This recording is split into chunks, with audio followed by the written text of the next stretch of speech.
Taong 1979 sa isang baryo sa Bansud, Mindoro Oriental. Namumuhay si Ginoong Kulas, isang magsasaka at kilalang taga-alaga ng mga hayop, lalo na ng kanyang kalabaw na si Dako. Bata pa lamang si Kulas ay kasama na niya si Dako. Mula sa pagiging bulo hanggang sa pagiging ganap na alaga sa bukid.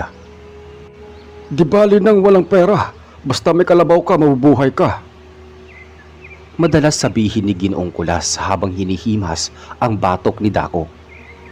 Ang matandang si Kulas ay mag-isang nakatira sa kubo malapit sa tabing ilog.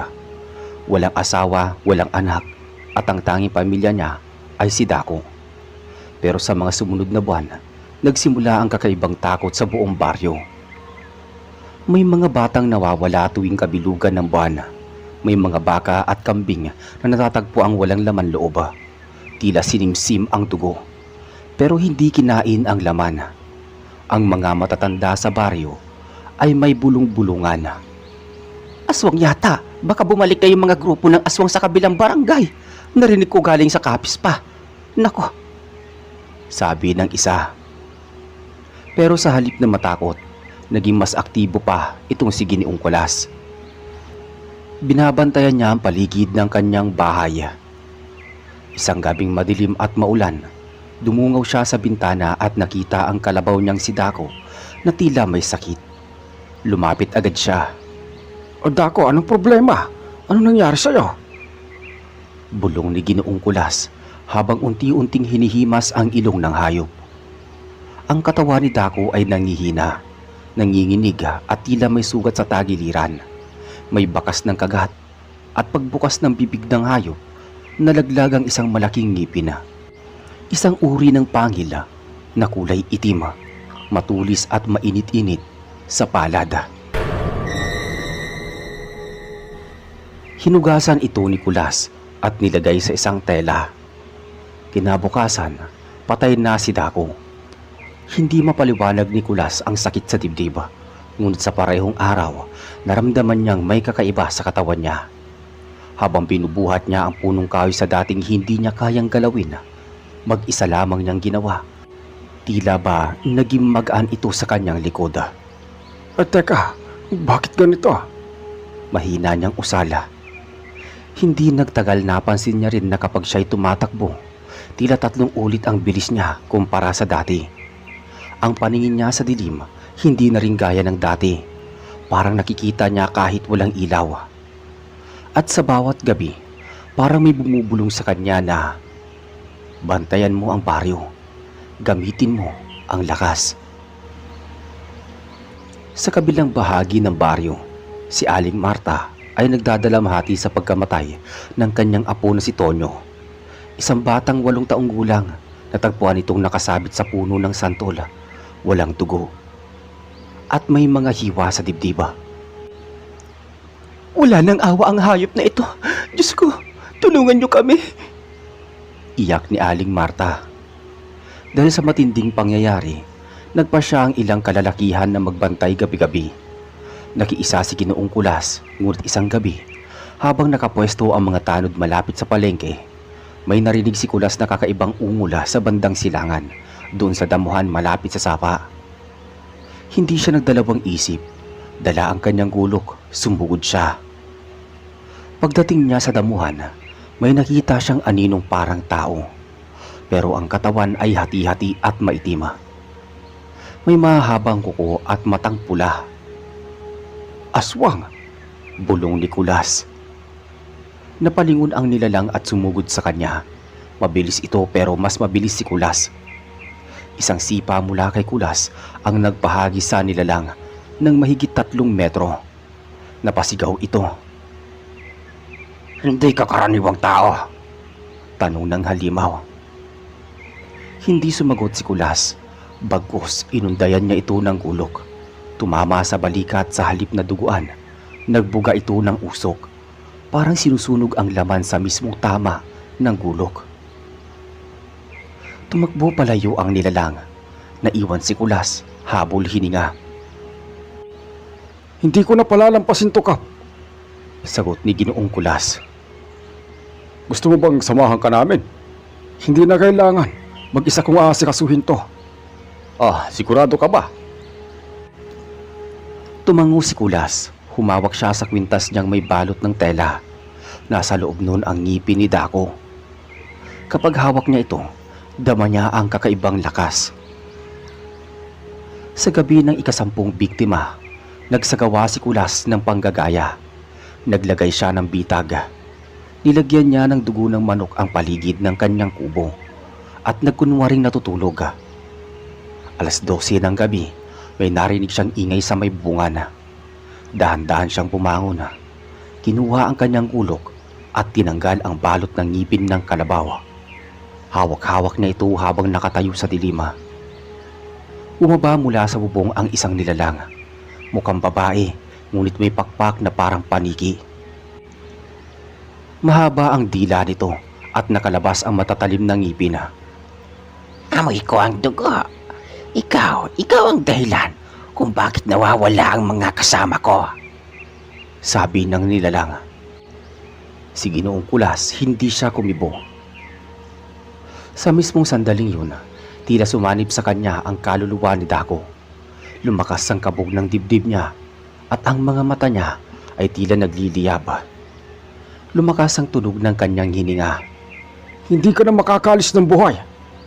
Ani ni Kulas. Hawak pa rin niya ang ngipin ng kalabaw habang nakatitig sa aswang na nagpakilala. Huminga ng malalim si Kulas at sa gabing yon, nag-umpisang pumitik ang puso ng laban. Tumalon ng aswang mula sa lupa at nagpakawala ng malakas na ungol. Mabilis siyang lumipad sakay ng dilim patungo kay Kulas. Ang pakpak ay humahaplos sa hangin na parang matulis na tabak. Hindi nag-atubili si Kulas. Sinubo niya ang ngipin sa bibig at sa isang iglap ay tumagos sa dibdib ng halimaw ang matalim niyang gulok. Sumigaw ang aswang. Maya-maya na kunwaring duwag at nagpalabas ng usok mula sa kanyang tinamaan. Pero hindi umatras si Kulas. Tikman mo ang bagsik ng ngipin ng kalabaw. Sabay buntong hininga niya habang muling binuno ang gulok sa tiyan ng nilalang. Biglang nawala ang liwanag sa paligid at may madilim na hangin ang dumaloy. Napalayo si Kulas, lalong hinawakan ang ngipin. Nabuo ang tinig ni Dako sa kanyang isipan. Tanggapin mo, wika ng tinig. Lumakas ang tibok ng dibdib niya nang maglaway siya ng malakas. At saka binato ang ngipin sa muka ng nilalang. Natumba ang aswang sa lupa at parang naulila sa biglaang kirot. Humuni itong parang paru-paro na nahuli sa lamina ng kutyapi. Mamamatay ka rin. Tuyong boses ng aswang habang unti-unting naglalaho ang anyo. Makalipas ang ilang segundo, tahimik na ang paligid. Nakatayo si Kulas na nanginginig, pero di magmaliw ang tapang sa kanyang mga mata. Umalik sa kanya ang ingay ng hangin sa may tabing ilog. Kinabukasan, kumalat ang balita sa buong baryo. Si Ginoong Kulas daw ang nakapatay sa isang aswang. Nagtipon-tipon ang mga magsasaka doon sa plaza. Hindi ako gumawa ng milagro. Ginamit ko lang ang kaloob sa akin ng aking kalabaw. Tunay nga may kababalaghan, sagot naman ni Mang Hirming habang nakapatong sa kanyang karitona. Maya-maya dumating si Kapitan Enrico at Aling Marta kasama ang iba pang kamag-anak ni Tonyo. May dalang krus at kandila si Aling Marta. Salamat sa iyo, Kulas. Luhaing sabi ni Aling Marta. Naway matapos na ang lahat ng lagim sa baryo. Dagdag pa niya. Lumuhod si Kulas at tumango. Hindi nagsalita, ngunit lumalim ng sombrero. Malalim ang iniisip niya. Mayroon pa bang natitirang aswang sa kagubatan? Ilang gabi ang lumipas. May narinig na bulong mula sa gubat si Kulas. Dumilim ng husto at walang bituin na makikita. Nagsindi siya ng ilawan at naglakad patungo sa lumang kapatagan. Dahan-dahan lang, dala niya ang gulok at ngipin na nakabalot sa puting tela. Sa gitna ng kapatagan, nakita niya ang isang silhueta na maliit na tao. Tila batang babae nakayuko at gumagapang. Anong ginagawa mo doon? Tanong ni Ginoong Kulas sa dilima. Hindi sumagot ang bata. Nang lapitan ni Kulas, napansin niyang hubad at mamura ang balat. Pambahay na damit ng bata, parang lumang piraso ng tela, hindi tugma sa bagal ng kilos nito. Habang lumalapit si Kulas, biglang tumalikod ang bata at nagpakita ng muka. Walang mata, dalawang bunganga na magkatabi at puno ng ngipin. Aswang! Aswang kang bata ka! Natigilan si Kulas. Tumalikod itong muli at tumakbo, parang inakay ng hangin. Bumuntong hininga si Ginoong Kulas at saka sumunod. Maya-maya sa likod niya, naramdaman niyang may humahaplos sa balikat. Humiga ang takip ng ilaw sa may mukha niya at nakita ang maitim na kamay ng aswang. Ginoong Kulas, Nitong boses ng nilalang. ang lakas mo. Pero gusto kong malaman kung hanggang saan ang kaya mong gawin. Hinarap niya ang kamay, hinawakan at pinaghugot ng lakas. Hinila niya pababa hanggang sa makita ang itsura ng aswang na binata. May litid na suot ito, nanginginig. Bakit mo ginagawa to? Tanong ni Ginoong Kulas. Dahil ako'y nawalay sa buhay. Bulong ng aswang na bata. Nang makain ko ang balat ng kalabaw mo, nagising ang gutom ko. Hindi dapat ganyan. Kung aswang ka, alipinin mo ang sarili mong laman. Lumuhod ang nilalang at humingi ng awa. Patawarin mo ko. Ayoko ng pagpatay. Hinawakan ni Kulas ang gulok. Nagbitaw ng mahabang buntong hininga. Katotohanan mo, ang pinakamalupit mong kalaban. Maya-maya, inalalayan ni Kulas ang aswang na bata. Pabalik yun sa baryo. Bawat hakbang, pilit niyang pinipigil ang panginginig.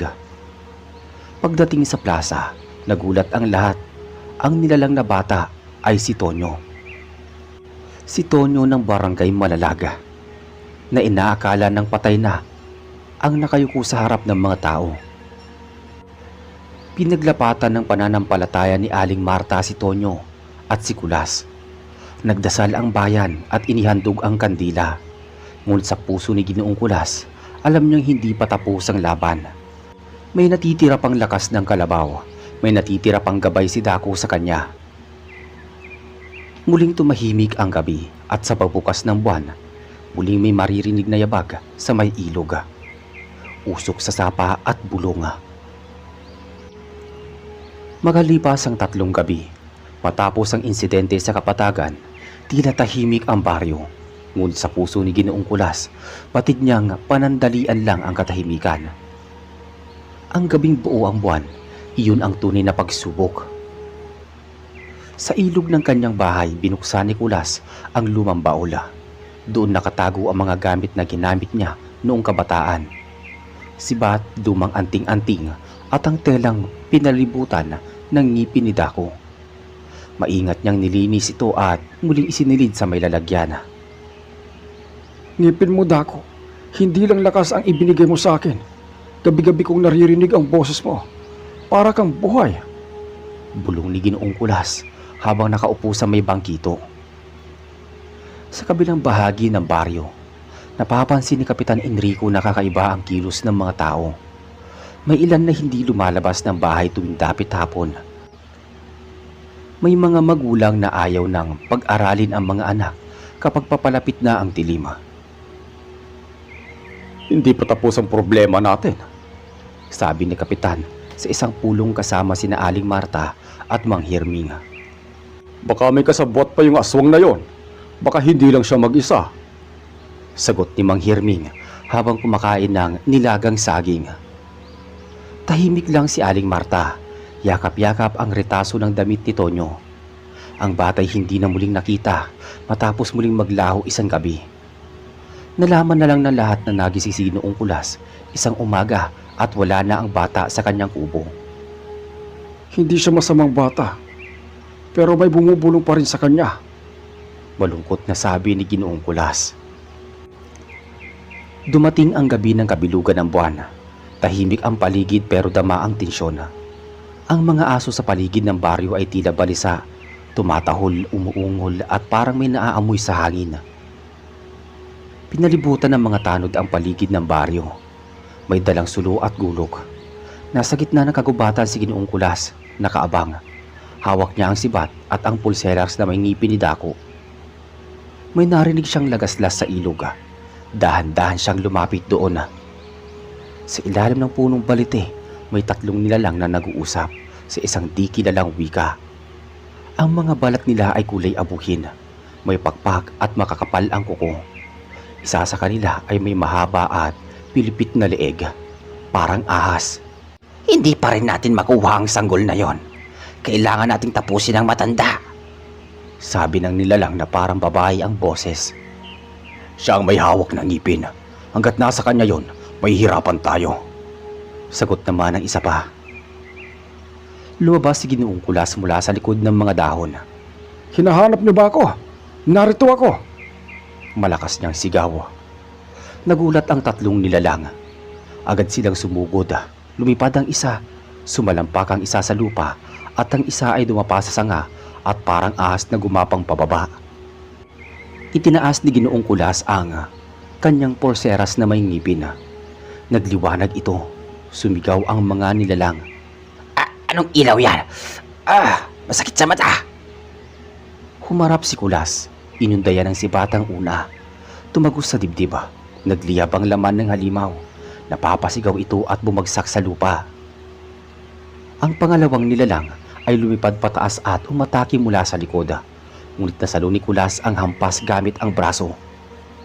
Tumalsik siya sa tabi ng puno pero agad na bumangon. Mahal kong kalabaw, hindi ko hayaang mantsahan ang alaala mo ng mga nilalang na ito. Sumugod si Kulas. Nagbitaw ng 3 mabibilis na suntok sa sikmura ng halimaw. Napaurong ito at duguan ang bibig. Ang huling nilalang na may ahas na leeg ay pumalibot kay Kulas at tinangkang lunuri sa sarili niyang katawan. Sumigaw ito ng salitang hindi maintindihan. Tila nag-aanyaya ng iba pang nilalang. Ngunit sa gitna ng dilim, muling nagliyab ang ngipin ng kalabaw. Napakagat si Kulas sa tela at sa paghawak sa pulseras, napakalakas niya. Isang matinding sigaw ang pinakawalan ni Ginoong Kulas.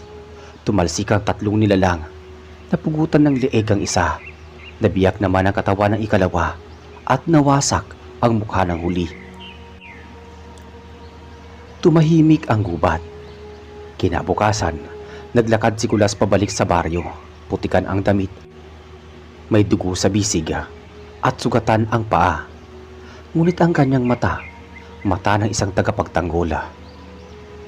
Lumapit si Kapitan Enrico. Anong nangyari?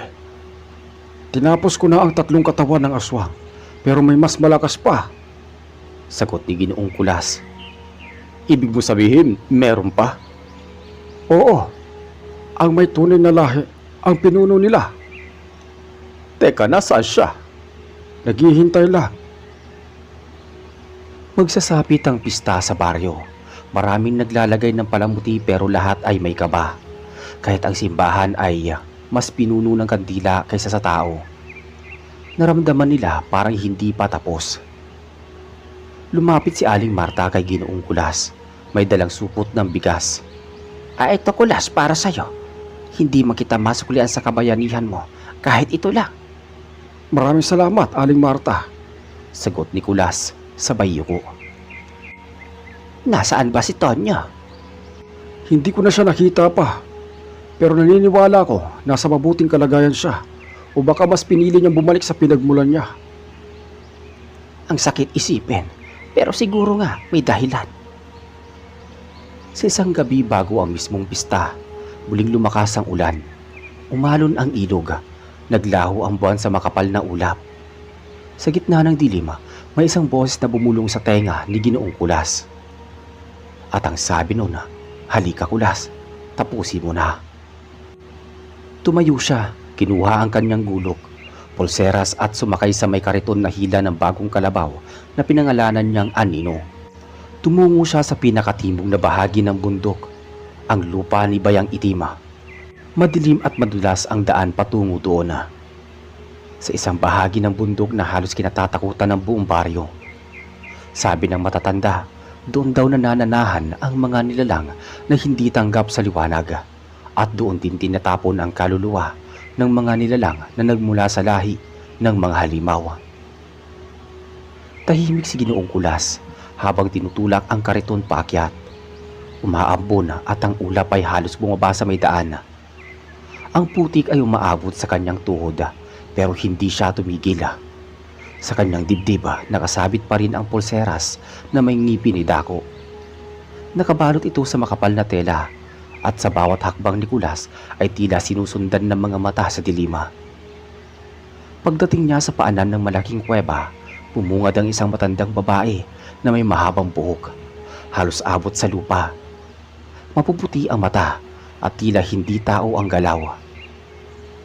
Narito ka na. Sabi ng babae. Pinuno ng mga nilalang. Ikaw ba yon? Tanong ni Kulas. Ako si Lokba, ang tagapagbantay ng daan patungo sa ilalim. Bago ka makapasok, kailangan mo ng katibayan ng layunin mo. Hindi ako naparito para mag-usisa. Narito ako para tapusin ang kabuktutan ng mga nilalang mong umaalipin sa mga inosente. Hindi mo kakayanin. Ang ugat ng kadiliman ay hindi basta puputulin ng isang magsasaka. Tignan natin. Hinawi ni Ginoong Kulas ang babae at lumakad patungo sa kuweba. Bigla siyang tinamaan ng matinding hangin. Tila hindi siya makagalaw, pero hindi siya umatras. Muli niyang kinagat ang gilid ng tela ng ngipin. Sa pagkakataong yun, kumislot ang kanyang kalamnan. Naginit ang buong katawan niya. Parang sumanib sa kanya ang lakas ni Dako. Sa bawat hakbang niya, papasok sa kuweba, lumalalim ang dilima. Wala nang tunog ang paligid. Ni huni ng kuliglig ay nawala. Tanging ang tunog ng kanyang hininga at yapag ang kanyang maririnig. Sa pinakaloob ng kuweba, may malaking bato ng parang altar. Doon nakaupo ang isang nilalang na may 6 na mata at 2 mukha. Isang mukha ng lalaki at isang mukha ng babae. Ikaw ang tagapagmana ng ngipin, sabi ng nilalang. Hindi mo alam ang tunay na pinagmulan ng lakas mo. Ang ngipin ay mula sa alaga kong si Dako. Hindi ko kailangan ng paliwanag mula sa iyo. Si Dako ay isa ring nilalang na may dugong engkanto. Hindi mo siya tunay na kalabaw.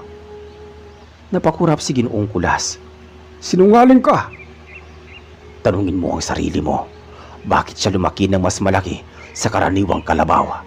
Bakit ang ngipin niya ay may kapangyarihan? Napayuko si Kulas na nung balik sa kanyang alaala ang mga pagkakataong tinatawagan siya ni Dako sa may gabi na parang nagsasalita. Ang mga oras na hindi tinatablan ng sakit si Dako kahit nasusugatan. Hindi. Pero kahit ano pa ang lahi niya, alaga ko siya at tinanggap ko siya hindi dahil sa anyo niya, kundi sa kabutihan niya. Kung ganon, tinanggap mong bahagi ka na rin ng mundo namin. Hindi mangyayari yon. Ako ay tao. Ngunit handa akong lumaban para sa mga tao. Bumangon ang nilalang mula sa bato. Unti-unting lumaki ang katawan nito. Tumubo ang pakpak, nagbago ang anyo at naging isang dambuhalang nilalang na kulay uling. May buntot at mga mata sa may dibdib. Sumigaw ito ng malakas at umalingaw-ngaw ang kuweba.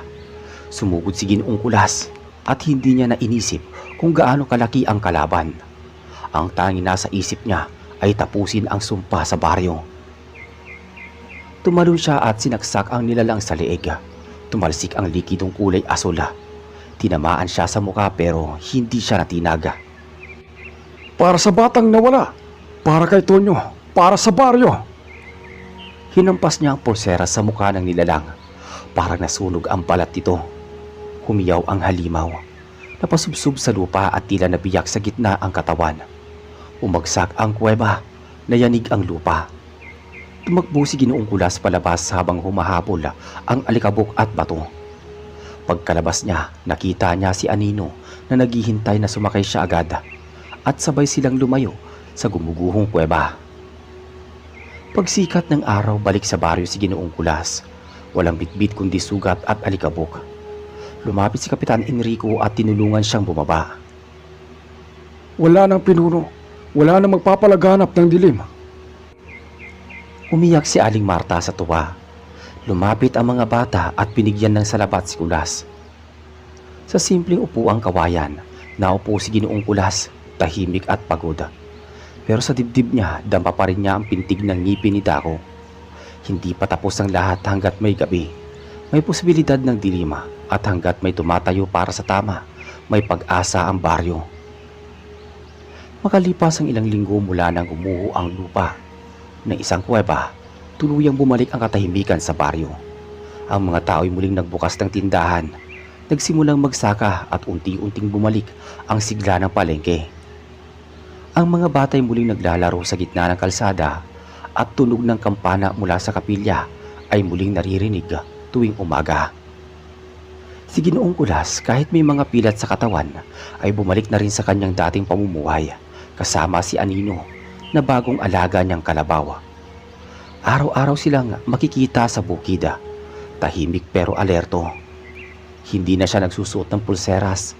Inilagay niya na ang ngipin ni Dako sa isang maliit na kahon na inilagay niya sa altar sa loob ng kanyang bahay. Salamat sa iyo, Dako. Mahina niyang sabi habang nakatingin sa larawan ng kanyang alaga na iginuhit ng isang batang taga-baryo. Minsan, tuwing gabi naririnig pa rin niya ang mga huni ng hayop sa kagubatan. Ngunit hindi ito katulad ng dati. Wala na ang kilabot, wala na ang kaba. Sa halip ay tila paalala ito na ang dilim ay lagi may posibilidad na bumalik. Pero habang may mga kagaya ni Kulas, hindi ito mananaig. Isang araw lumapit si Kapitan Enrico kay Ginoong Kulas habang ito ay nagpapahinga sa ilalim ng puno ng mangga. Kulas, may mga taga-ibang bayan na gustong bumisita rito. Narinig daw nila ang ginawa mo. Gusto ka nilang makausap. Ah, ganun ba? Wag na. Hindi ko to ginagawa para kilalanin. Ginagawa ko to dahil dapat lang. Gusto ka namin parangalan sa pista. Hindi mo man gustuhin, kami mismo ang gagawa ng paraan para maalala ka. Umiling si Kulas. Kung gusto nyong maalala ang ginawa ko, ituro nyo sa mga bata ang tama. Sabihin nyo sa kanila na may halimaw sa mundo. Pero mas masahol ang tao kapag nabulag-bulagan. Tumango si Kapitan Enrico at hindi na muling nagpumilit. Dumating ang araw ng pista sa gitna ng sayawan, kantahan at paligsahan ng mga kabataan. May isang parte ng programa kung saan tinipon ng buong barangay sa plaza. Tahimik ang lahat. Isang batang babae ang umakyat sa may entablado. Dala ang isang maliit na kahon. Binuksan ito at sa loob ay makikita ang kopya ng ngipin ng kalabaw. Ginawa ito mula sa kahoy. Simbolo ng lakas at katapangan. Ang ngipin ng kalabaw ay alaala ng isang alagang may malasakit at isang taong lumalaban para sa lahat kahit siya ay mag-isa. Sabi ng bata. Nasa malayo si Ginoong Kulas, nakaupo sa ilalim ng puno. Hindi siya lumapit. Tahimik siyang ngumiti habang pinagmamasdan ang mga batang tumatakbo, nagtatawanan at walang takot sa paligid. Hindi na kailangang marinig ang pangalan niya. Ang mahalaga, ligtas na ang baryo at kung sakaling dumating muli ang kadiliman, may kasunod na tatayo. Ang tunay na lakas ay hindi nasusukat sa laki ng katawan o tindi na suntok, kundi sa tapang ng puso. Sa panahon ng takot, may mga taong pinipiling tumindig kahit nag-iisa. At kung papaano ang isang kalabaw na inalagaan mula pagkabata ay nag-iwan ng ngipin na may kapangyarihan. Ganoon din ang alaala ng kabutihan, mananatili, magbibigay ng gabay at magsisilbing armas sa kinabukasan. Maraming salamat po sa inyong pakikinig. Kita-kits tayo sa susunod na kwento. Ay nako, gabi na naman. Ang tumal ng benta. Di ko na naman napaubos tong paninda ko. Malamang ulam na naman to bukas ng umaga. Aray! Sigaw niya ng matalisod sa isang bato at nawalan ng balansi sa kanatumba. Kasunod nun ay nakarinig si tatay ng kakaibang kaluskos sa di kalayuan. Sandali siyang tumigil upang pakiramdaman ang pinanggalingan ng ingay. Teka, ano yun? Parang ngayon lang ako nakarinig ng ganoong tunog ah. Diyos ko, huwag naman sana. Nakalimutan ko hindi nga pala dapat ako nagpapagabi sa daan. May mga gumagala pala na aswang dito sa baryo namin. Subalit nang makatayo na siya, ay bumagsak mula sa itaas ang isang malaki at mabalahibong nilalang. May matutulis na kuko at naglalaway na tila malalagkit at dikit-dikit. Meron din iyong masangsang na amoy. Aswang! Tigilan mo siya, Ordon. Sana pala hindi na kita binuhay pa nung huli tayo nagkasagupa. Pero huwag kang mag-alala dahil ito na ang huli mong paglitaw sa mundo ng mga mortal. Bago po natin simulan ang buong istorya, huwag niyo pong kalimutang mag-subscribe para lagi po kayong updated sa ating latest uploads. Maraming salamat. Si Reggie, isa lamang po iyon sa nakakakilabot na karanasan na ikinuwento sa akin ng aking ama na si Tatay Joey noong ako ay nasa edad na 22 taong gulang pa lamang. Bagamat 2 dekada na ang nakakalipas, ay hinding-hindi pa rin maaalis sa aking alaala ang bawat detalye ng kanyang sinalaysay. Hindi lamang po si tatay ang may kahindik-hindik na karanasan tungkol sa mga aswang noon sa aming probinsya, dahil ako rin po mismo ay may personal na karanasan na hindi makakalimutan at iyon ang ibinahagi ko sa inyo ngayong araw na to. Ngunit hayaan po muna ninyo ako magpakilala. Ako po si Paulo, sulong anak ng aking mga magulang. 42 taong gulang sa ngayon at nagtatrabaho bilang timekeeper sa isang construction site dito sa Marikina. Dito na rin po kasi kami nakatira ngayong kasama ng aking asawa at 2 naming anak. Tubong kapis po ako at ganoon din naman ang aking mga magulang. Nakatira kami noon sa isang liblib na baryo na hindi ko na lamang po papangalanan. Ngunit tandang-tanda ko pa. Noon na pawang mga maliliit na ilaw lamang na nagmumula sa gasera ang nagiging tanglaw sa mga kabahayan sa tuwing sasapit ang dilim. Wala pa kasi mga koneksyon ng kuryente at tubig sa baryo namin noon. Maging ang mga iskinita at kalsada ay pawang mga lubak-lubak at butas-butas pa. Madalas nga ay nababalahaw doon ang mga gulong ng iba't ibang sasakyan sa tuwing matatapos ang pagbuhos ng ulan at nagiging maputit ang daan. Balik tayo sa kwento, si Reggie. 20 taong gulang ako nang mangyari ang sunod-sunod na pag-atake ng mga aswang sa baryo namin noon. At simula noon, dinala ko na sa aking buong alaala ang paniniwala sa mga aswang hanggang sa ngayon at maging hanggang sa aking pagtanda pa. Kawawang si Tang. Nagpaalam lang daw na pumunta sa kamag-anak sa kabilang baryo kagabi para bumisita. At ang usapan nilang mag-asawa uuwi siya sa kasunod na gabi. Pero ilang araw nang nakakalipas, hindi pa rin daw nakakauwi. Naku, baka naman napasarap lang sa pakikipagkwentuhan sa mga kamag-anak. Paminsan-minsan lang kasing nagkikita-kita ang mga yun eh. Sagot naman ni nanay habang nagpapatuloy sa pagkusot. Mabuti pa nga sana kung gano'n lang ang nangyari, Pilar. Ang kaso, nung sinadya ng asawa niya na si Manding na puntahan doon sa kamag-anak, ang sinabi ng kaanak ni Sitang hindi naman daw ito nagawi doon ang gabing yon. Mahabang sagot ni tatay. Kaagad naman kami nagkatinginan ni nanay. Saglit siyang napahinto sa ginagawa at ako naman ay napabuntong hininga. Alam na kasi namin kung ano na naman ang tinutumbok ng kwentong iyon ni tatay. Huwag mong sabihin inaswang si Sitang, Joey. Pagkukumpirma ni nanay na may halong kaba sa boses. Malungkot man sabihin, Pilar, pero ganoon na nga. Natagpuan ang bangkay niya na wala ng buhay doon sa may maisa ni Kaemeng. Naninigas na at walang anumang dugo sa katawan. Ano ba naman ang aasahan natin sa bangkay ng taong inaswang, hindi ba? Sa narinig ay bigla kong kinilabutan. Sa totoo lang kasi ay hindi lamang iyon ang unang beses na mayroong ganoong pangyayari sa aming lugar. At nais nga sana namin na masanay na lang, ngunit paano namin magagawa yon kung buhay namin ang nakaambang na mawala anumang oras? Tay, ngayon po ba hindi pa rin nalalaman kung sino ang aswang na umatake dito sa baryo natin? Nag-aalalang tanong ko naman na, Mukhang malabo pa sa ngayon, Paolo anak. Simula ng mga ibang bayan si Albulareng Rosing, nagsunod-sunod na ang madilim na kaganapan dito sa ating baryo. Diyos ko, huwag naman sanang ang pamilya naman natin ang kasunod na mabiktima. Nay, ako na lang po ang tatapos itong mga labahan natin. Magpahinga na muna kayo ni tatay. Magalang na presenta ko naman na, hindi anak, pasensya ka na. Nabigla lamang ako sa balitang dala ng tatay mo. Napakabuting tao ni Sitang para kitilin ng ganoon-ganoon lang ang buhay. Bakit po kasi gabi siya napunta doon sa may kamag-anak niya? Alam naman siguro niya ang tungkol sa mga aswang na pakalat-kalat dito sa atin eh. Tanong ko habang nakatingin kina tatay at nanay. Nako, ikaw naman, Paolo. Para namang bago ka lang ng bago dito sa baryo natin. Alam mo naman na sa tuwing alas 7 lamang ng gabi huling biyahe ng truck ni Mang Dado patungo sa kabilang baryo. Patapos noon kinabukasan na ang kasunod na biyahe. May palagay ako na hindi na nakarating sa kanyang kamag-anak si Sitang. Marahil pagbaba niya sa truck ni Mang Dado, doon na siya inatake ng aswang. Hindi ba mula doon sa babaan niya masyado pang malayo ang bahay ng kanyang kamag-anak?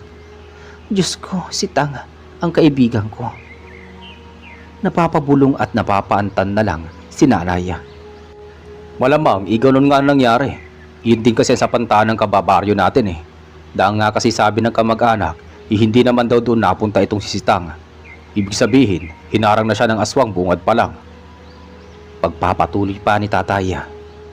Nanlulumo naman na natahimik na lamang si nanay habang nakaupo sa bangkito at tila inaalala ang nakaraan nila ng kanyang kaibigan at kababata na si Aling Sitang. Si Reggie nagluksa ang aming baryo dahil sa sinapit na iyon ng kaibigan ni nanay. Kasama na rin na ipinagluksa ng mga tao ang mga naunang biktima ng walang kalaban-laban. Kaya naman nasabi ni nanay at tatay na maswerte si tatay dahil nailigtas ito noon ng isang nilalang na nagngangalang Astro. Hoy Bonoy, Argo, bakit yung binabato si Lolo Milencio? Mga wala ba kayong magawa? Saway ko sa dalawang bata, isang dapit hapon na habang pauwi ako mula sa maliit na taniman ni Tatay Joey. Kasi naman, siya yung aswang na pumapatay. Sagot ng binatilyo na si Bonoy, nasa edad 16 ito. Tama, at siya rin yung pumatay sa kuya ko. Inaswang niya habang may sakit. Singit naman ang kasama nito na si Argo na nasa 18 taong gulang na. Mabilis naman akong lumapit sa dalawa upang kunin ang mga hawak nilang mga bato. Habang si Lolo Milencio naman ay nakasalampak lamang sa lupa habang nakatakip sa kanyang muka ang salakot na palagi niyang suot sa ulo. Argo, Bonoy, sino bang nagsabi sa inyo yan? Hindi totoo yan ha. Huwag ninyong pagbibintangan si Lolo Milencio. Tandaan nyo, masama ang mambintang ng tao. Lalo na kung hindi naman nakita ng dalawa nating mga matang ibinibintang natin sa kanya. Naiintindihan nyo ba? Basta Kuya Paolo, aswang yung matandang yan. Sabi nila nanay at tatay, siya daw ang aswang. Galit na sagot ni Argo. Halika na Kuya Argo, umalis na tayo dito. Baka aswangin pa tayo ng gurang na yan eh. Sasagot pa sana ako ngunit nagmamadali nang umalis ang dalawa na masama pa rin nakatingin kay Lolo Milencio habang papalayo. Kaya naman wala na akong magawa kundi ang mapailing na lamang. Matapos nun ay nilapitan ko na ang matandang si Lolo Milencio at inakay ito upang makatayo. Mag-isa na lamang sa buhay si Lolo Milencio. Isang palaboy, suot ang marumi at nagkakapalan na alikabok sa damit at sa luwala. May mahaba at nanlalagkit at dikit-dikit na buhok. At ang ngipin niya ay naninilaw na rin. Palagi siyang may suot na salakot sa ulo. At kung minsan naman ay inilalagay niya iyon sa muka kapag merong mga batang umaatake sa kanya upang siya ay paglaruan at saktan. Pagala-gala lamang siya sa baryo at maging sa iba pang mga karatig lugar. Hindi na rin bago sa mga tao sa amin na ganoon ang itsurang ipinapakita nila sa matanda. Lalo pa at madalas ay nakikita lamang siya sa oras na madilim na at malapit ng gumabi. Kaya naman, hindi maialis sa isip ng mga residente na siya nga ang aswang sa lugar namin. Ngunit dahil sa isa man sa kanila ay wala nang matibay na pruweba, kaya walang sino man ang nagtatangkang paslangin siya ng lubusan. maliban na lamang sa mga bata na hindi pa lubos na uunawaan ang mga pangyayari. Saan ka ba nang galing, Paolo? At gabi ka nang nakauwi? Ha? Hindi tuloy kami makakain ng nanay mo dahil sa kakahintay sa'yo. Galit na sita sa akin ni tatay pagdating ko sa bahay. Pasensya na po tay, may tinulungan po kasi ako si Lolo Melencio kasi. Nakita akong binabato siya ng Bunoy at Argo. Tapos sinasabi pa nila na siya raw yung aswang. Dahil iyon din naman ang sinasabi ng mga magulang nila sa kanila. Mahabang pagsasalaysay ko naman. O siya, sige na Paulo anak, maupo ka na at baka lumamig na ang pagkain natin. Joey, tama na munang paninermon ha. Nasa harapan tayo ng hapagkainan. Mahinahon na saway ni nanay kay tatay habang sila rin ay umupo na sa harap ng mesa. Paano ba namang hindi pagdududahan niyang si Melencio? Sa itsura pa lang hindi nakatiwa-tiwala. Paminsan-minsan nga nagsosospetsa na rin ako dyan Kita mo nga tuwing gabi lang nakikita sa labas. At kapag mataas na ang araw, wala nang nakakaalam kung saan lupalop na siya pumupunta. Mababa ngunit may tunog ng paghuhusga na sabi ni tatay. Psst, ano ka ba naman Joey? Huwag ka nga magsalita ng ganyan sa harapan ng pagkain. Panghuhusga yung sinasabi mo sa tao. Marahang saway naman ni nanay sa kanya. Totoo naman talaga di ba? Ikaw ba? Kilala mo ba talaga kung sino yan? Bigla na lang sumulpot dito yan na parang kabote. Tapos dito pa pumipirme. Niwala ngang kamag-anak yan di aswang nga. Ibig niyo po sabihin matagal nang pakalat-kalat sa lansangan niyan si Lolo Melencio? Kahit noon pa hindi niyo pa nakikita na isa man lang sa kamag-anak niya? O anak o apo? Takang sunod-sunod na tanong ko naman. Narinig ko na pabuntong hininga si nanay bago nagsalita. Walang sino man ang nakakaalam kung saan nagmula si Lolo Melencio. Basta nakita na lang namin yan dito noon.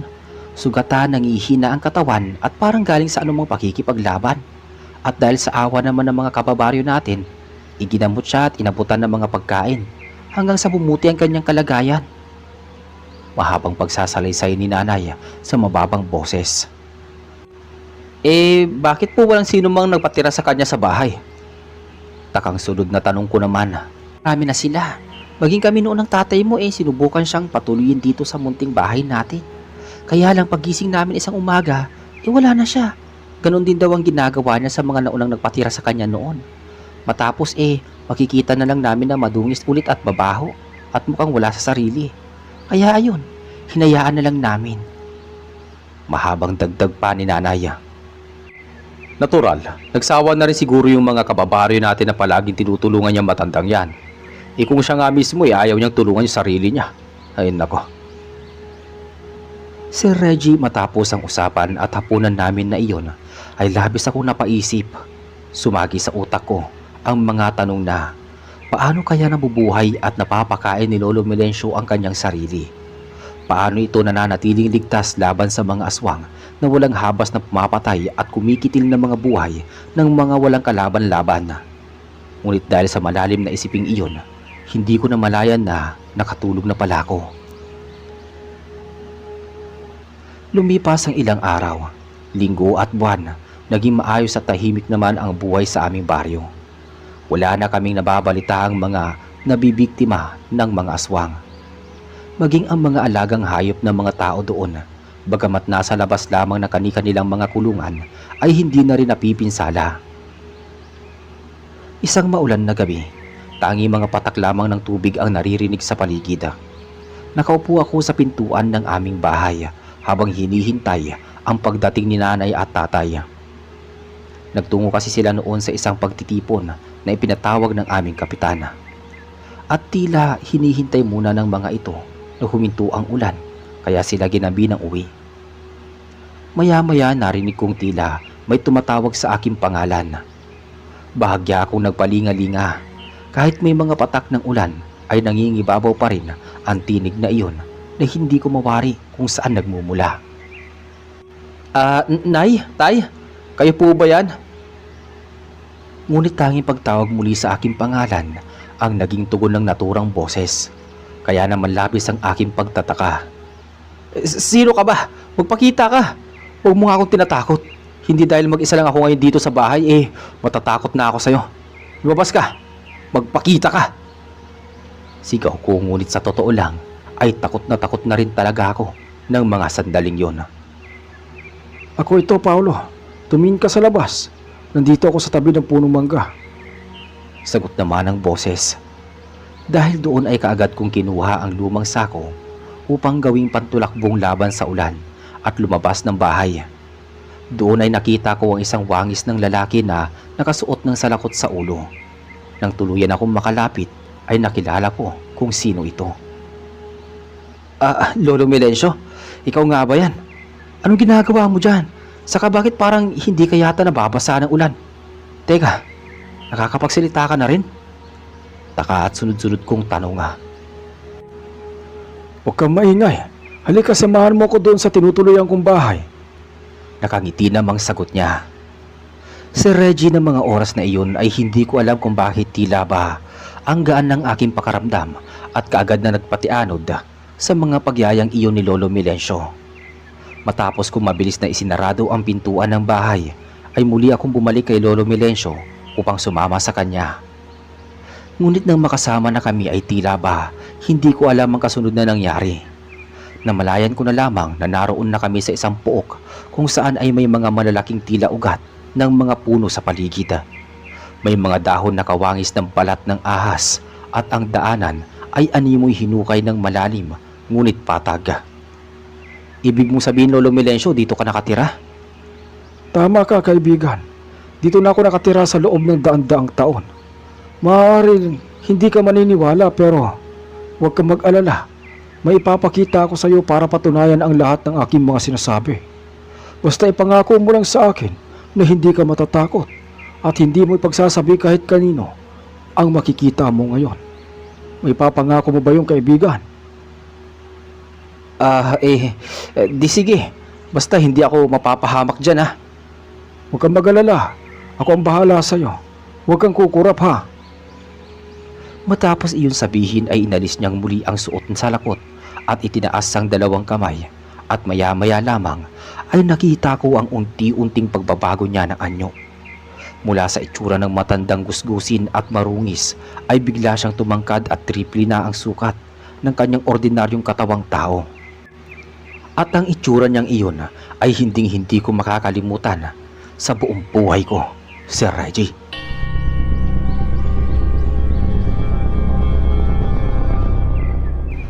Nagkaroon siya ng kulay sobrang puting mga balahibo sa buong katawan. At ang kanyang mata ay naging kulay pinaghalong asul at abuhin. Ang kalahating katawan sa ibabang bahagi ay may mga paa ng kagaya ng isang tao, ngunit may mga matatalas na kuko at balot din sa kulay puting balahibo. At ang kanyang mga tenga ay may tulis na tila isang kuneho. At nang tignan ko ang kanyang muka ay umusli iyon at naging kawangis ng isang lobo sa kabilugan ng buwan. Maging ang kanyang mga kamay ay humaba din at nagsiuslian ang mga matatalas niyang kuko.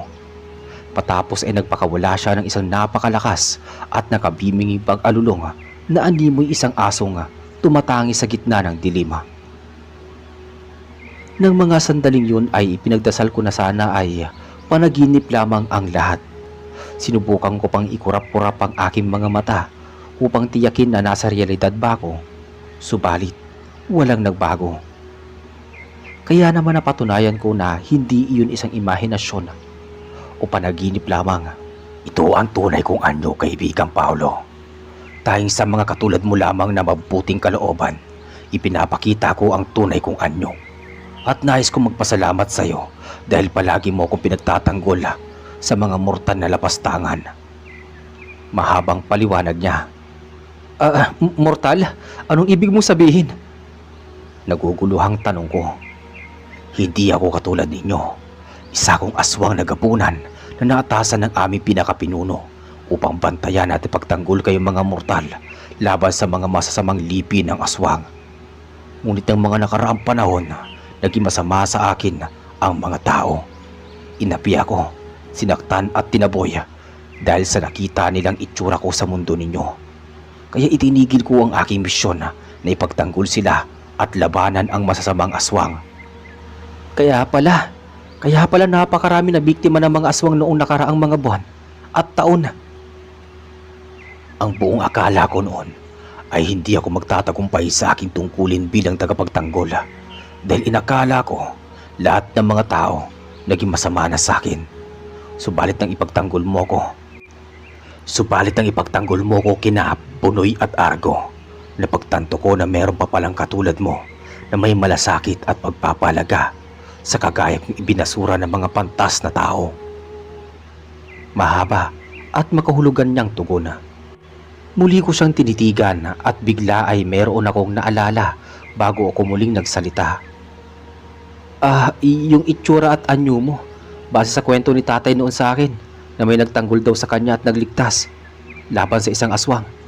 Ganyan na ganyan ang anyo ng nagtanggol sa kanya ayon sa pagkakalarawan niya. Ikaw ba yun, Lolo Melencio? Ikaw ba ang nagligtas sa aking ama?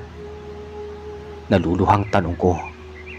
Tumango lamang ang nilalang bago dahan-dahang lumapit sa akin dahil nga sa laki nito ay kinailangan ko pang tumingala upang mas makita siya sa malapitan. Ikaw si Astro? Iyon nga ang pangalan na naalala kong sinabi ni tatay eh.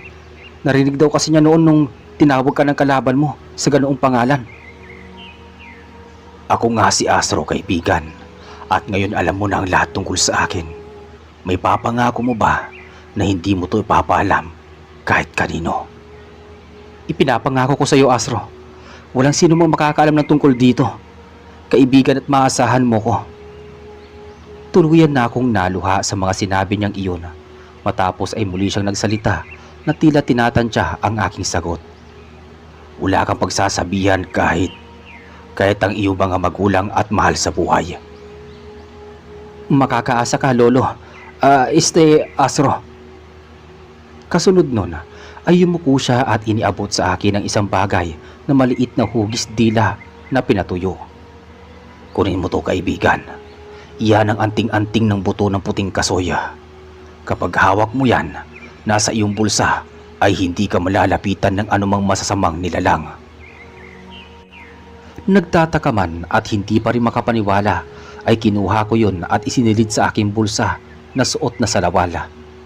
Nasa ganoon kaming tagpo nang marinig ko ang malakas na sigaw ng aking nanay Pilara mula sa di kalayuan. Tila nangihingi ng saklolo. Astro, tinig yun ni nanay eh. Mukhang nasa panganib siya. Tila alam ko na kung ano ang nangyayari. Huwag na tayo mag-aksaya pa ng panahon bago pa sila tuluyang mapahamak ng iyong ama. Doon ay nakita ko na hawak-hawak si nanay ng isang nilalang na mahaba ang buhok at natatakpan ang muka na tanging mga mata lamang ang kita. Kulay pula ang mga mata nito at may mga mahabang kuko. Meron din itong isang sungay sa may ulo na nakaturo pataas.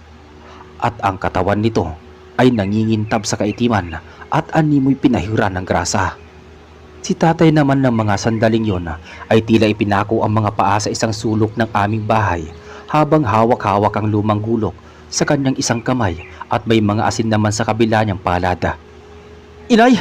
Tay! Nag-aalalang sigaw ko. Paulo anak, huwag kang lalapit. Lubang mapanganib ang aswang na yan. Hiyaw ni tatay. Pero paano po si nanay, tay?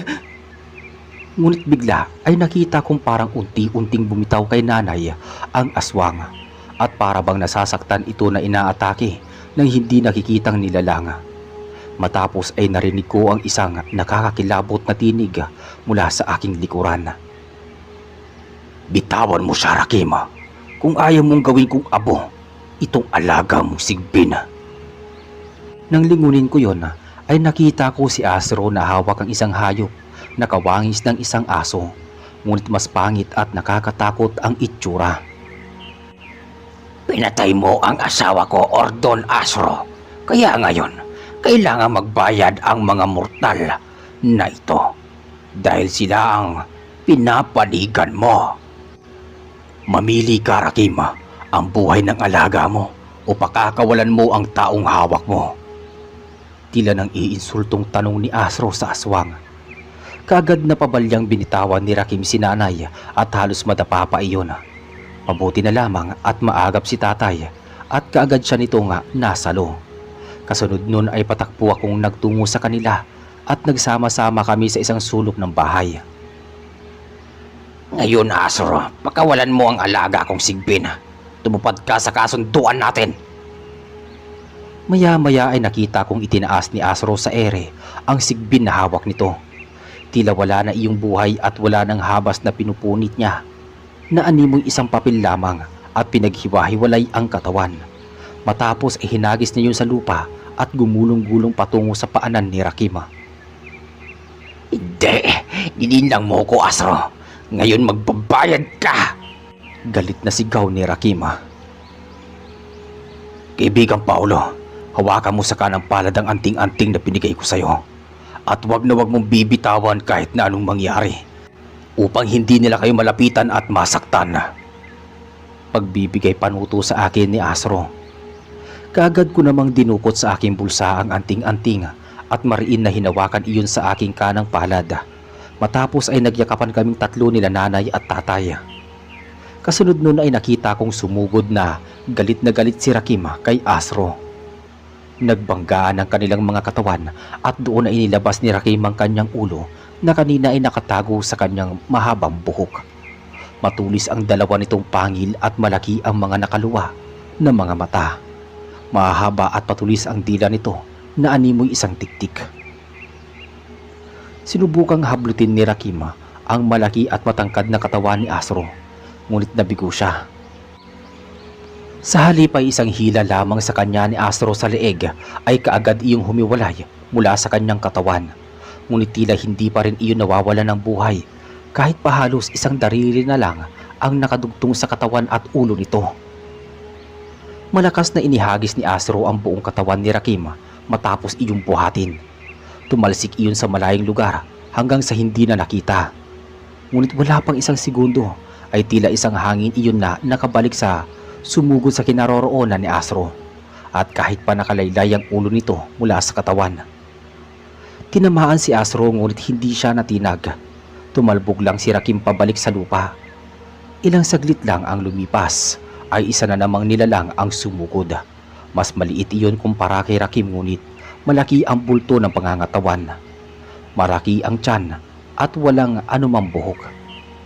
Ang mata nito ay nag-iisa lamang sa gitna ng kanyang ulo. At ang mga ngipin ay kawangis ng talim ng ngipin ng buhaya. Umakyat iyon sa balikat ni Asro. Ngunit isang wasiwas lamang niya rito ay mabilis iyong tumalon at kung saan na napunta. Kasunod nun ay muling sumugod si Rakim at biglang humaba ang nag-iisang sungay nito na nakaturo pataas. Akmang itutusok niya na iyon kay Asro, ngunit kaagad iyong nahawakan ng gabunan at kaagad na pinagpuputol-putol. Napasigaw sa sobrang sakit si Rakim. Muling sumalakay ang maliit na nilalang at sa pagkakataon na yon ay may dala na itong isang tila sibat na armas. Tumalon iyon ng malakas at halos ilang segundo rin na nagpalutang-lutang sa ere bago pa bulusok na bumaba at nakahandang tusukin ang ulunan ni Asro. Tinamaan si Asro ng sibat na hawak ng maliit na aswang, ngunit sa balikat lamang iyon tumusok. Habang si Rakim naman ay unti-unti nang nangihina, ngunit patuloy pa rin na lumalaban. Hinawakan niya ang mga paa ni Asro, ngunit hindi niya alam na isa pa lang pagkakamali ang kanyang ginawa. Nang maramdaman ni Asro na hawak ni Rakim ang kanyang isang paa, ay mabilis niya iyong iniangat at mabigat na muling ibinagsak sa buong katawan ni Rakim. Kaagad na tumusok ang mga kuko sa paa ni Asro sa katawan ng kalaban at tumagos iyon hanggang sa likurang bahagi ng aswang. Isang mabigat na tadyak pa ang ginawa ng gabunan at tuluyan na ngang nagkahiwa-hiwalay ang katawan ni Rakim. Samantala ang maliit na nilalang naman ay muling sinubukang hugutin ang kanyang sibat na bumaon sa balikat ng kanyang kalabang si Asro.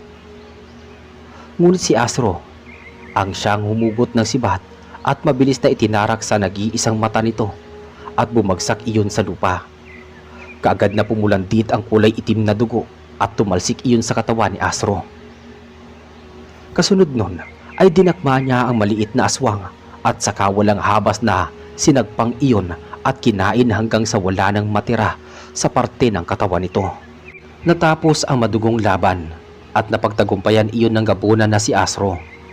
Matapos ay bumaling siya sa amin habang kami naman ay manghang-mangha pa rin sa mga nasaksihan at bilis na hindi makapaniwala. Siya ang gabunang nagligtas sa akin. Naalala ko na. Siya nga po, Itay, at alam ko na po ang lahat. Oo nga po pala, ang kaibigan ko.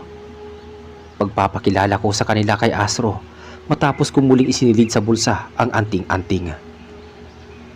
Dahan-dahang lumapit sa amin si Astro at nang nasa harapan na siya namin ay doon siya muling nagpalit ng anyo sa katauhan ni Lolo Melencio. Nakita ko ang panlalaki ng mga mata ni tatay at ni nanay nang makilala kung sino ang nasa likod ng anyo ng gabunan. Lolo Melencio, Diyos ko, ikaw ba talaga yan? Paanong? Pinutol ko ang sasabihin ni tatay at ako mismo ang nagkwento ng lahat hanggang sa pagbibigay nito sa akin ng anting-anting ng buto ng puting kasoya. Kaya kahit anong gawin niyo noon para tumira at manuluyan ako sa mga bahay ninyo, ay hindi ko ginusto. Dahil hindi dito ang mundo ko. Doon sa masukal at hindi kilalang sabsaban, iyon ang tunay kong luklukan. Huling dagdag ni Lolo Melencio. Kung gano'n, inais kong humingi ng labis na kapatawaran, Lolo Melencio. Aminin ko na minsan kitang hinusgahan at pinagdudahan. Ngunit nagkamali ako, patawarin mo ko. Nakita kong nangilid pa ang luha sa mga mata ni tatay nang sabihin ang katagang yon. Wala kang dapat alalahanin, Joey. Totoo ang iyong mga hinala na isa kong aswang. Ngunit nais kong malaman ninyo na hindi lahat ng aswang ay kalaban.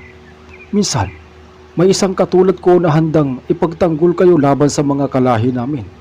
Kalahi namin ngunit magkaiba ng layunin.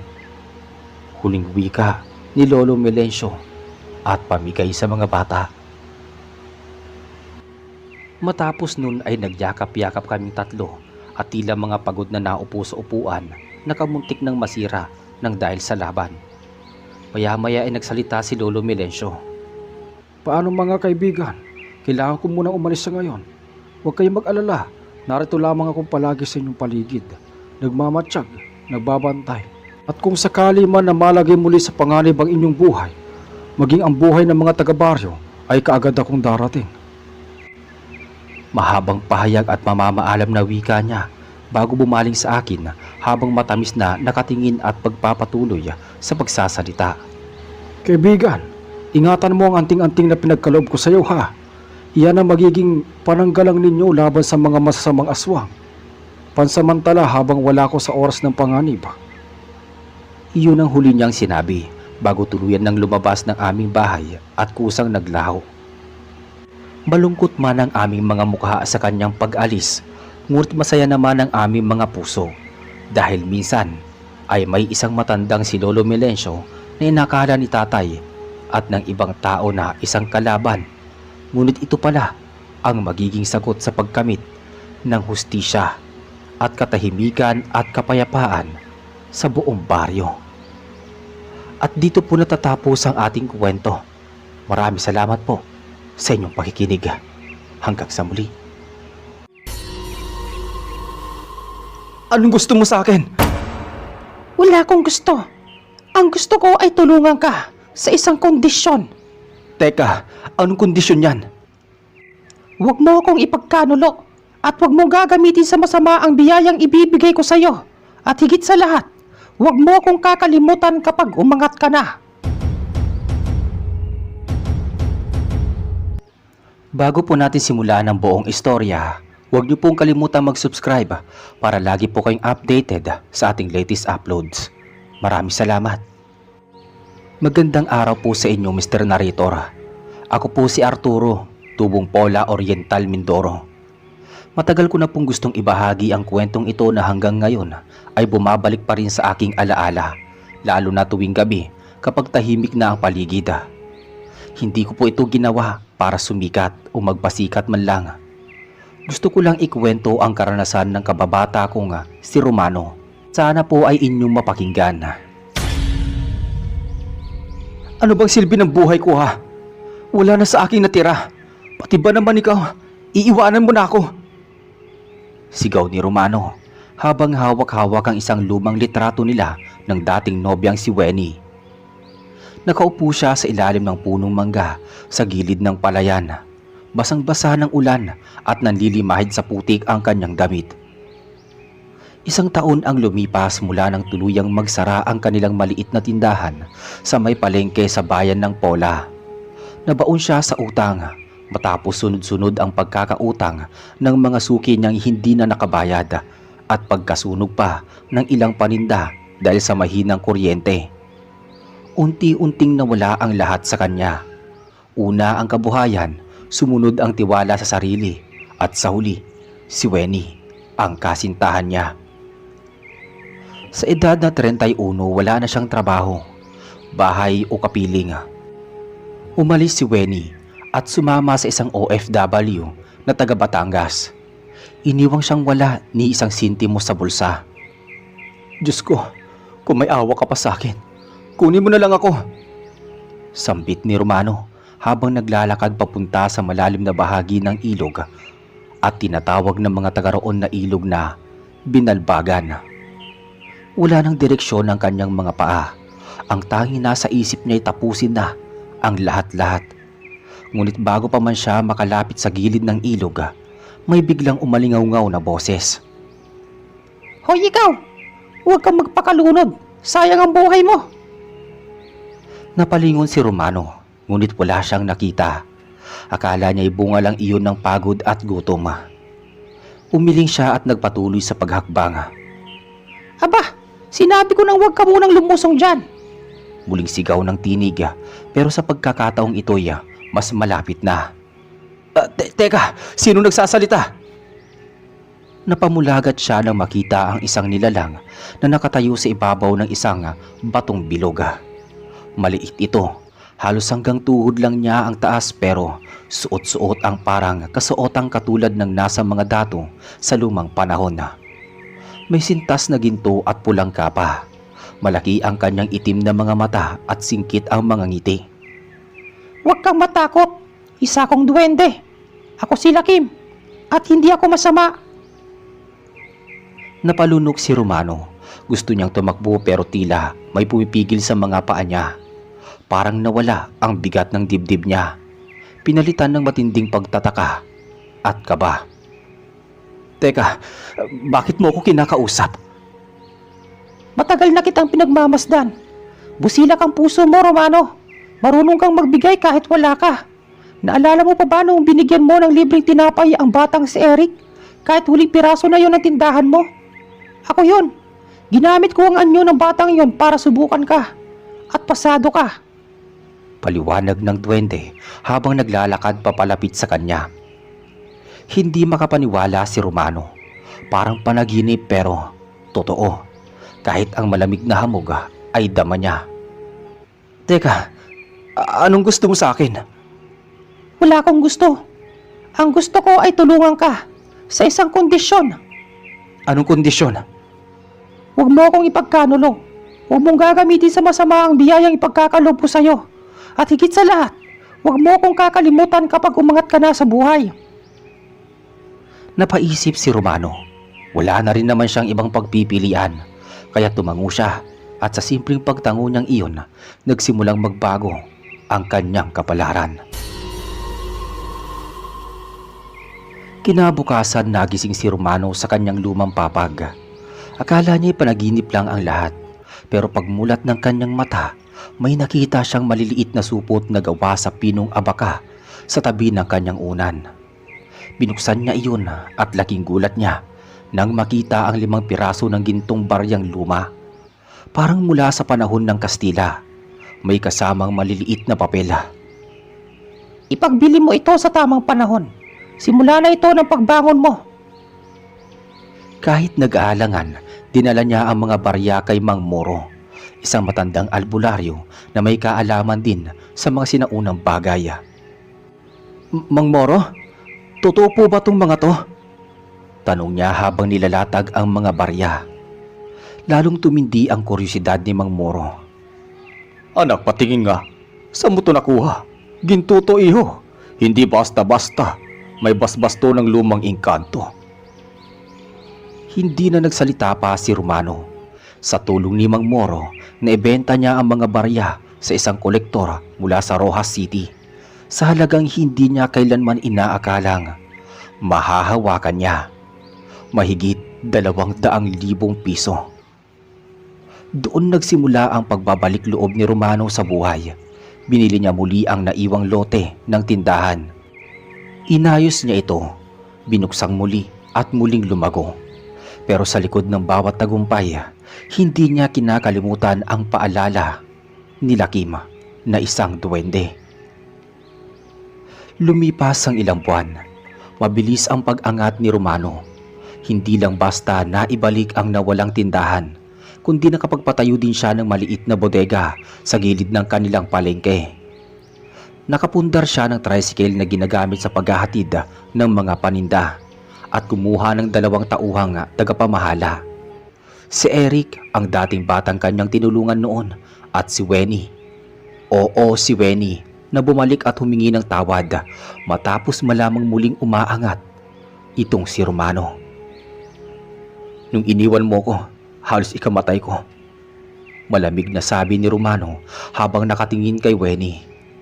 Alam ko at nagsisisi ako noon, Mon. Hindi ko naman kayang humarap sa'yo sa dati mong kalagayan eh. Pero ngayon, hindi mo pera ang habol ko, kundi ikaw, kung tatanggapin mo pa ako. Umiiyak na sagot ni Wenny. Matagal nang tahimik si Romano, pero sa huli, pinayagan niya si Wenny na muling tumulong sa bagong negosyo niya bilang tagapamahala ng mga benta. Hindi man niya agad binuksan ang puso niya ulit, hindi rin niya lubusang isinara ito. Hindi lingid kay Romano na si Lakim ang dahilan ng lahat ng kanyang swerte. Buwan-buwan ay nag-aalay siya ng pagkain, kakanin, prutas at gatas sa ilalim ng punong mangga sa gilid ng ilog kung saan sila unang nagkita ng duwende. Doon niya nilalapag ang handog. Sinisigurado niyang walang ibang nakakaalam ng ugnayan nilang dalawa. Sinisigurado niyang walang ibang nakakaalam ng ugnayan nila ng duwende. Hanggang isang gabi, habang nag-aalay siyang muli, nagpakita si Lakim. Masaya ako sa iyo, Romano. Hindi mo ako binigo. Wika ng maliit na nilalang habang nakaupo sa isang itaas na malaking ugat ng punong kahoy. Nagpapasalamat ako sa lahat. Kung hindi dahil sa iyo, baka wala na ako ngayon. Sagot ni Romano habang nakaupo sa lupa. May bagong biyaya akong ipagkakalob sa iyo, pero mas malaki ito, kaya mas mabigat din ang responsibilidad. May isang lugar sa Aklan, may abandonadong lote roon. Kung gusto mong lumawak ang negosyo mo, puntahan mo ito. Nasa ilalim ng lupa noon, ang huling bahagi ng yaman na itinago ng ninuno ko bago pa dumating ang mga Kastila. Napakunot noo si Romano. Aklan, malayo iyon. Pero kung kagaya rin iyon ng biyayang ibinigay ng duwende sa kanya noon, hinding-hindi siya magdadalawang isip. Sa tulong ng nakuhang koneksyon ni Mang Moro, nakipag-ugnayan si Romano sa isang ahente sa Kalibo, Aklan. Pinuntahan niya ang lupa, isang masukal na bahagi ng nayon ng Numancia, na ayon sa lokal ay isinumpa at walang gustong tumira doon.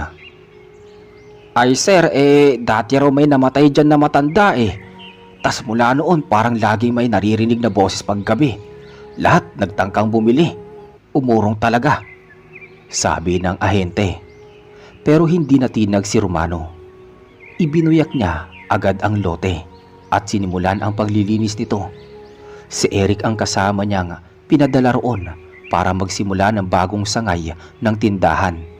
Habang siya naman ay panakan-nakang bumabalik upang inspeksyonin ang kalagayan. Isang gabi habang may hinuhukay-hukay si Eric para sa septic tank, may natamaan silang bakal sa ilalim ng lupa. Pinabunot ito at doon tumambad ang isang kahon na bakal, halos kinakalawang na. Pagkabukas, limpak-limpak na mga sinaunang barya at mga alahas na may disenyo ng lumang panahon. Mon, Diyos ko, totoo nga ang sabi ng duwende mo. Nanginginig na sabi ng boses ni Eric sa tawag niya sa telepono. Walang dapat makakaalam niyan kundi tayo lang, Eric. Lahat ng yan, iipunin natin. Gagamitin natin sa negosyo. Huwag kang bibitaw. Babala ni Romano. Hindi na lang tindahan ang itatayo ni Romano, kundi isang maliit na pabrika ng mga processed goods, tinapa, suka at mani. Sa loob ng 1.5 taon, unti-unti siyang nakilala sa buong rehiyon ng Mimaropa at Western Visayas. Isang gabi, habang nagsusuri ng mga resibo sa opisina, muling nagpakita ang duwende sa kanya. Ano? Hindi kita binigyan ng yaman para lang yumaman. Binigyan kita ng pagkakataon upang patunayan na kahit isang hamak na tao lamang ay kaya maging instrumento ng kabutihan. Tumango si Romano. Alam ko, ginagamit ko ang yaman para rin sa iba. Hindi mo lang alam, nagtayo ako ng maliit na feeding program tuwing Sabado para sa mga batang lansangan sa bayan. Si Weni ang nangangasiwa nun. Ngumiti si Lakim. Iyan ang gusto kong marinig. Pero huwag kang magpapaloko sa mga taong babalik sa'yo. Dala lang ng inggit o pansariling interes. May isa sa paligid mo na hindi totoo ang hangarin. Napaisip si Romano. Hindi niya alam kung sino ang tinutukoy. Si Eric ba na matapat mula noon o si Weni na iniwan siya noon at ngayoy bumalik? O baka si Mang Moro na tila may kinikimkima? Salamat sa paalala, kaibigan, sagot niya. Kinagabihan, na naginip si Romano. Sa panaginip ay nakatayo siya sa loob ng madilim na kuweba. At sa harap niya, may puting duwende na may suot na koronang pilak. Nakapaligid sa kanya ang mga itim na duwendeng may matutulis na mga ngipin at duguan ang mga kuko. Bakit narito ka? Tanong ng puting duwende. Hindi ko alam sagot ni Romano. May nagtatangka sa iyong sirain. Gisingin mo ang sarili mo bago pa mahuli ang lahat. At biglang bumalot sa kanya ang mga itim na duwende. Nagising si Romano na pawis, tila binangungot. Tumayo siya at sumilip sa bintana ng kanyang bahay sa Mindoro. Pero laking gulat niya nang may makitang anino na palihim na bumababa mula sa bubungan. Hindi siya nagdalawang isip.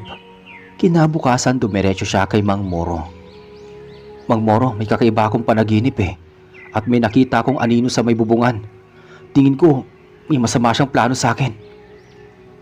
Napailing si Mang Moro. Baka oras na para paligiran mo ng asin ang buong bahay mo at bawang. Maglagay ka ng itim na kandila sa 4 na sulok ng bakuran. Baka may naiinggit sa tagumpay mo. Gabi ng Linggo, muling bumalik sa kanyang bahay sa Pola itong si Romano.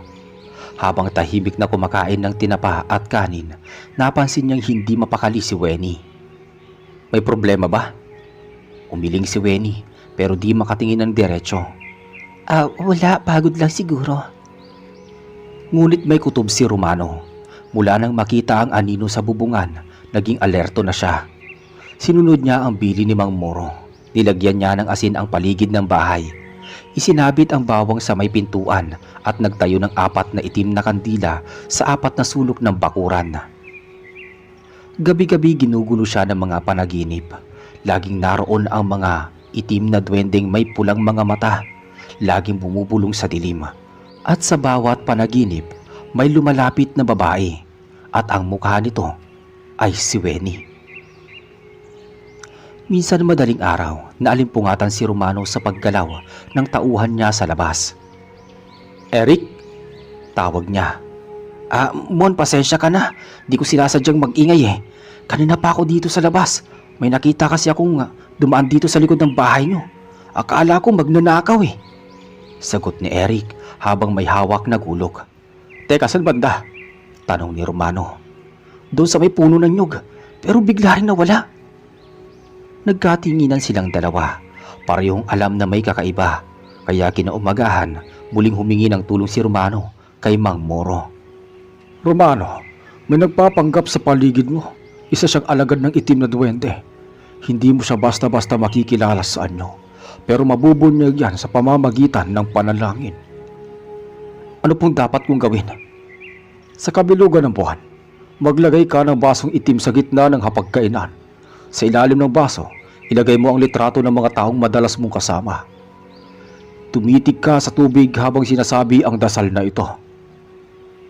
Itinuro ni Mang Moro ang maikling panalangin sa di mapaliwanag na paraan. Tila may malamig na hangin na dumaan sa katawan ni Romano habang ito'y kanyang binabasa. Pagsapit ng gabi ng kabilugan ng buwan, ginawa niya ang bilin. Isa-isang nilatag ni Romano ang litrato ni Eric, ni Mang Moro at ni Wenny. Binasa niya ang dasal habang nakatitig sa tubig. Sa una malinaw ito pero pagdating ng ikatlong ulit ng dasal, biglang lumabo ang tubig at unti-unting lumitaw ang imahe ng mukha ni Wenny sa tubig. Pero may kakaiba. Ang mga mata nito'y pula at ang bibig ay may matutulis na ngipin. Napatras si Romano.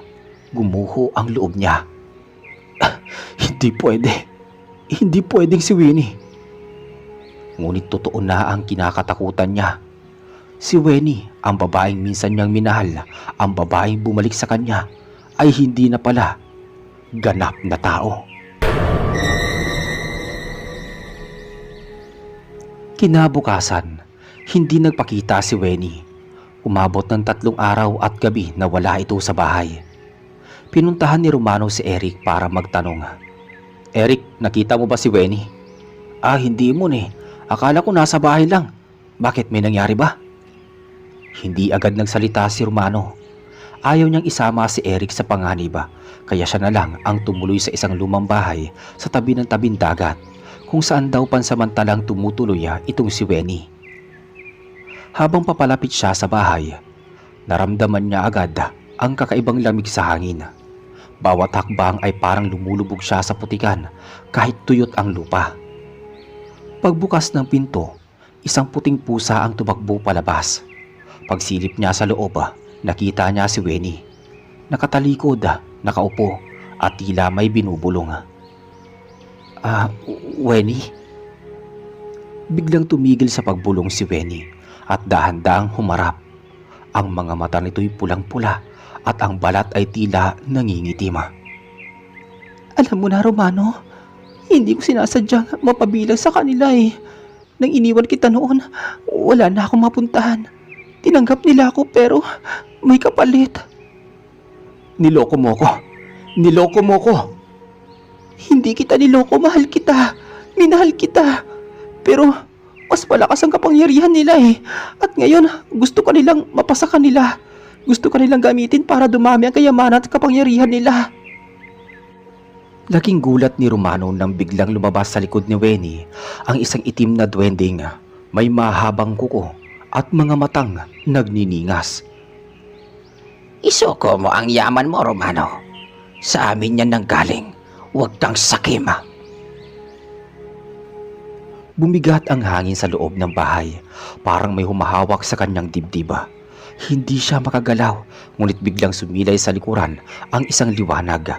At doon sa sulok ng madilim na ay lumitaw itong si Lakim. Hindi mo sila dapat katakutan, Romano. Hindi ka namin binigyan ng biyaya para maging alipin mo rin ito. Inilabas ni Lakim ang kanyang munting baston. Nang igalaw niya ito, tumalsik papalayo ang itim na duwende. Napasigaw sa sakit.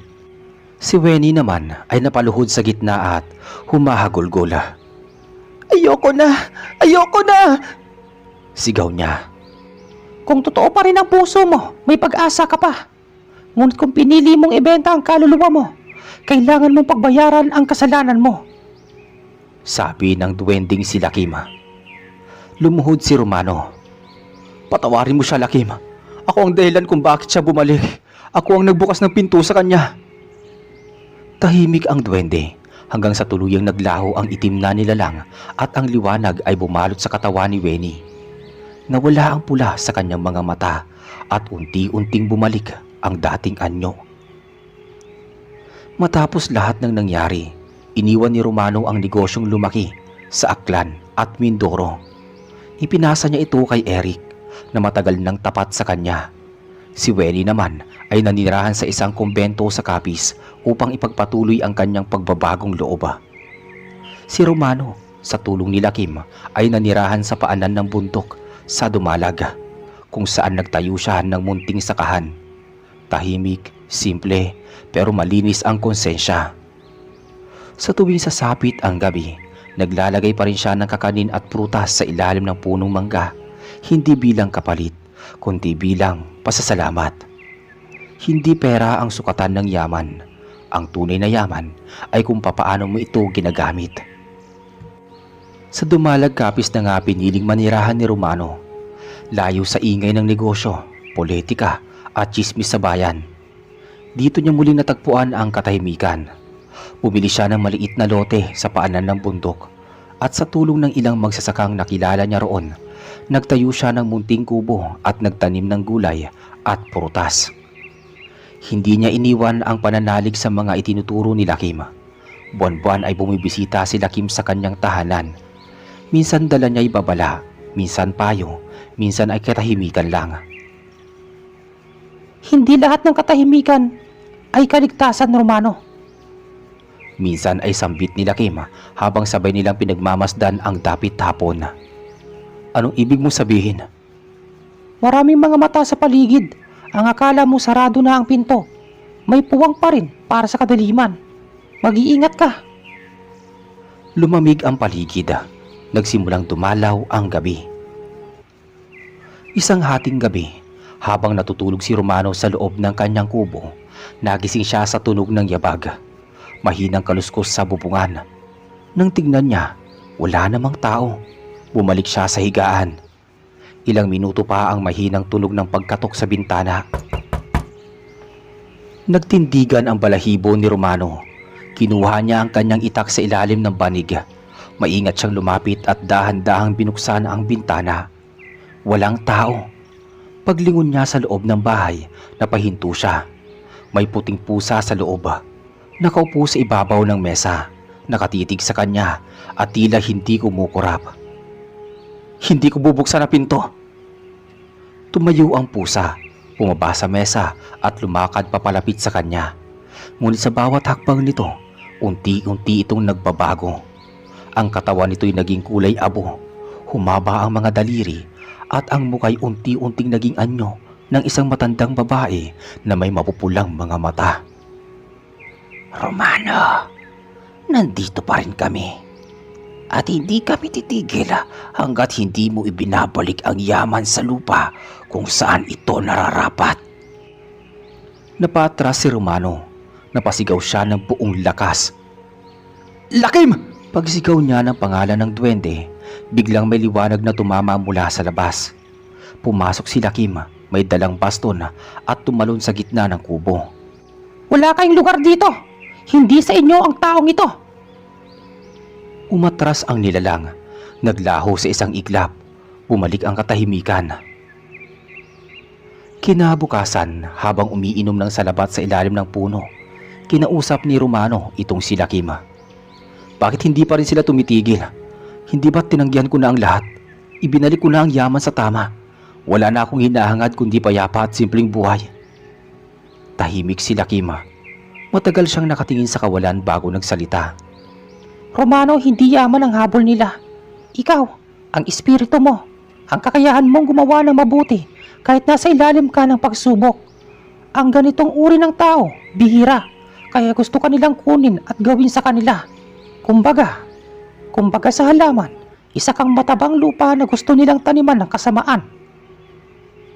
Anong kailangan kong gawin? Palakasin mo ang sarili mo, hindi lang sa katawan, sa loob, sa pananalig. Dahil sa susunod na babalik nila, baka hindi na ako makakarating sa oras. Dumating si Eric makalipas ang 2 linggo.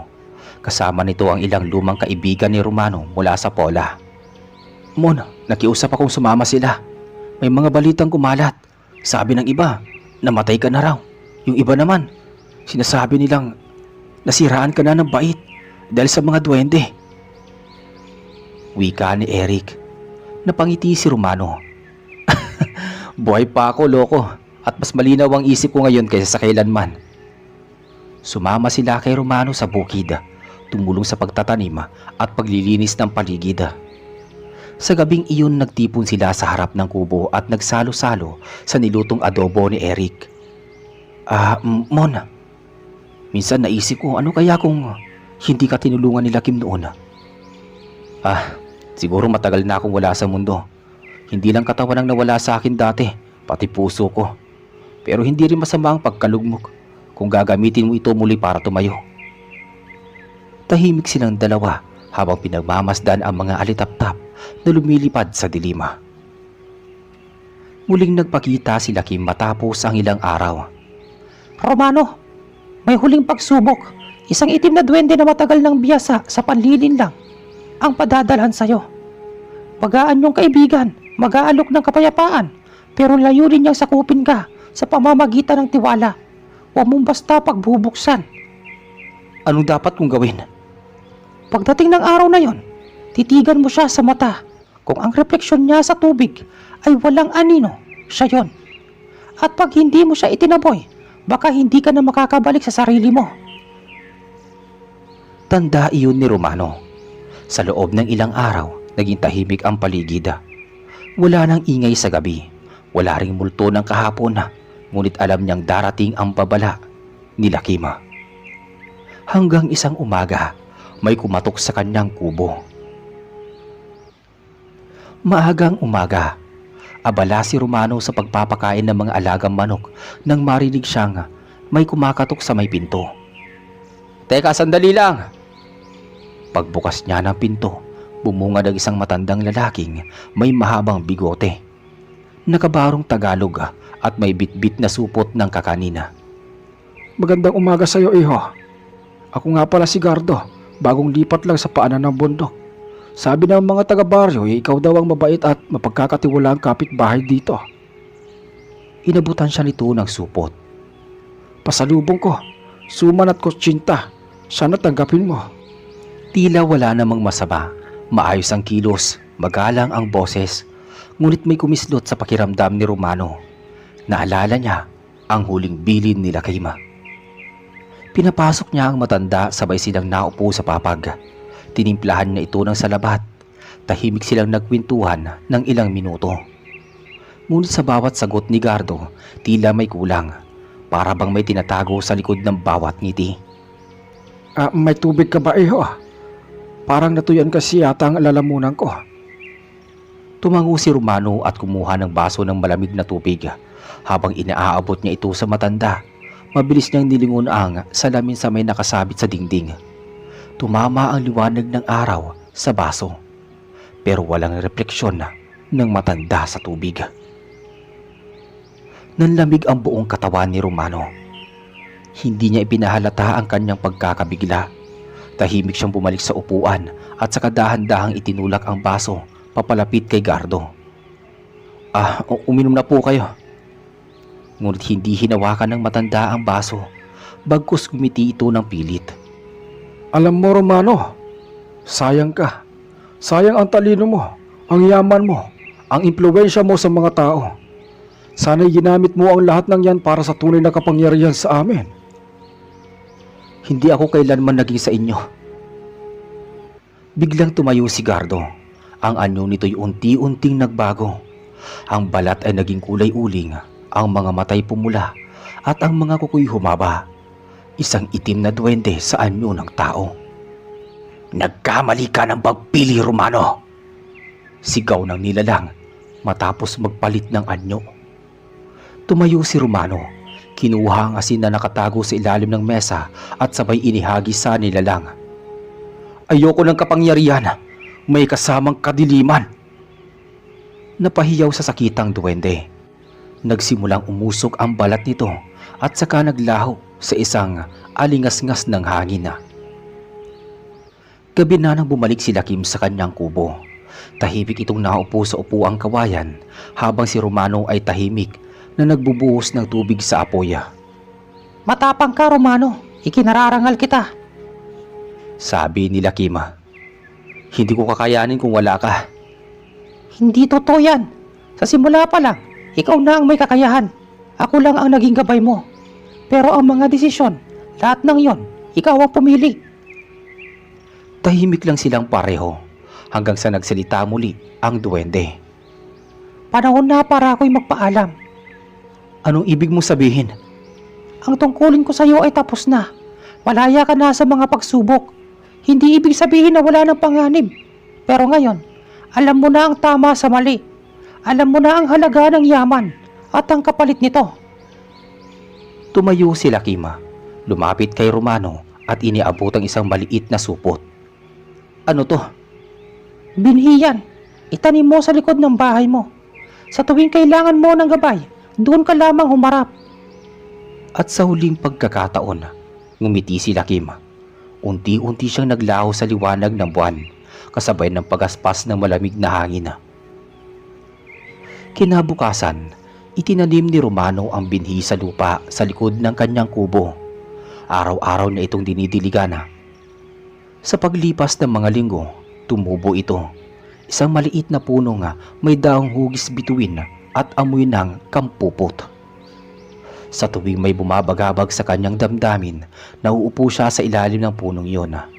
Doon siya nagdarasal, nakikipag-usap sa sarili at nagsusumbong sa katahimikan ng gabi. Dumadalaw pa rin si Eric paminsan-minsan at minsan isinasama ang ilang batang katulong sa kanyang bagong tindahan sa Aklan. Si Weni, bagamat tuluyan ng lumayo sa buhay ni Romano, ay paminsan-minsan ay nagpapadala ng sulat mula sa kumbento.